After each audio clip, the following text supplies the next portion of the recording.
তো এইরকম একটা প্লেনের মধ্যে দুইজন যাত্রী পাশাপাশি বসা, একজন মুসলমান আর একজন অন্য ধর্মের বলতেছে যে অফার করছে যে একটু ওয়াইন খাও।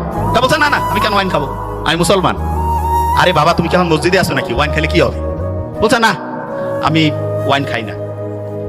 তখন যে ওয়াইন অফার করতেছে সে বলতেছে যে তোমাদের যে কি ধর্ম রে বাবা, গির্জায় গেলে আমরা ওয়াইন খাই না, তোমরা আবার মসজিদ না মানে হচ্ছে বাড়ি না, একটু ফ্লাইটের মধ্যে একটু রিল্যাক্স করবা তবু ওয়াইন খাবা না, ব্যাপারটা কি? তখন পাশে বসা যে মুসলমান সে বলতেছে যে এই গাড়ির মানে ফ্লাইটে তো যে এটার যে চালক তিনি কিন্তু খ্রিস্টান। বলছে হ্যাঁ খ্রিস্টান, ইউরোপের ঘটনা। তা বলতেছে আচ্ছা ওনাকে যদি এখন মদ খাওয়ানো হয় তুমি কি জানার পরে এই ফ্লাইটে যাবা? কারণ আমি কেন যাবো? কেন যাবা না? বলছে উনি তো এখন ডিউটিতে আছে, ডিউটিতে কেন হচ্ছে মদ খাবে? তখন ওই মুসলমান বলতেছে যে আমাদের মুসলমানের গোটাল জীবনটাই হচ্ছে অন ডিউটি।